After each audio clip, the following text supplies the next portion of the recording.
Bong buộc nhóm lên lẹtគ្នាហើយដោយសារខាងប្រុសស្ដាប់ម៉ែហួយសម័យនេះហើយនៅមានកូនល្អទៀតខ្ញុំធ្លាប់ឃើញតែការពីជំនាន់ខ្ញុំក្មេងកៅជាងក្មេងកៅមនុស្សពីដើមអត់ងាយលែងគ្នាប៉ុន្តែយូរមានលែងមួយអ្នកលែងគ្នាហ្នឹងហេតុផល 99.9% នៅពីក្រោយការលែងគ្នាហ្នឹងគឺដោយសារតែមានការឧបត្ថម្ភផ្ដាច់មុខ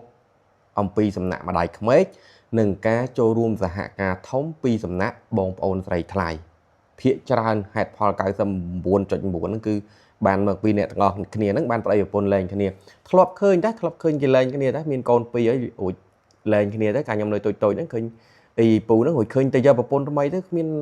ជាងប្រពន្ធចៅរួចឃើញប្រពន្ធចាស់គាត់ឥឡូវធូធាចង់អី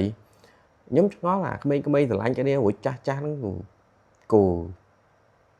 ចំណែនឈ្នានីសបង្រាត់ម៉េះប៉ុន្តែវាឆ្ងល់សម័យហ្នឹងហើយនៅមានអារបៀប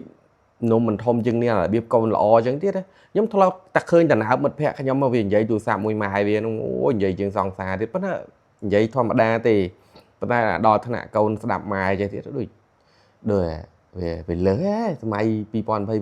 យណាក្មេងៗកុំឲ្យមានអញ្ចឹងទៀតណាចូលរួមបំបត្តិទាំងអស់គ្នា